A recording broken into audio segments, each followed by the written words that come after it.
ঘটনাটি হযরত সুলাইমান আলাইহিস সালামের সময়। এক লোকের বাড়ির পাশে একটি গাছ ছিল, ওই গাছে পাখি ডিম পাড়ত। লোকটি প্রতিদিন গাছে উঠে ওই পাখির ডিমগুলো খেয়ে ফেলতো। তো পাখিটি একদিন হযরত সুলাইমান আলাইহিস সালামের কাছে গিয়ে অভিযোগ করলো যে একটি লোক তার ডিমগুলো খেয়ে ফেলে।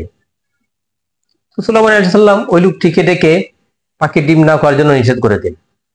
কিন্তু পরের দিন পাখি আবার অভিযোগ নিয়ে আসলো, এই লোকটি তার ডিম খেয়ে ফেলে। সুলাইমান আলাইহিস সালাম জিনকে আদেশ করলেন, ওই লোকটি যখন ডিম খাওয়ার জন্য গাছ উঠবে তাকে তুমি ধাক্কা দিয়ে ফেলে দিবে।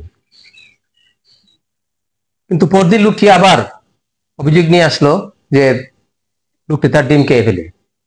সুলাইমান আলাইহিস সালাম তৎক্ষণাৎ জিনকে ডেকে বললেন, তুমি কি তাকে ধাক্কা দিয়ে ফেলে দাওনি? জিন বলল, হ্যাঁ, আমি তাকে ধাক্কা দিয়ে ফেলে দিয়ে গিয়েছি। গিয়ে দেখি পূর্ব এবং পশ্চিম থেকে দুজন ফেরেশতা তাকে হেফাজত করেছে, তাকে বাঁচিয়ে দিয়েছে।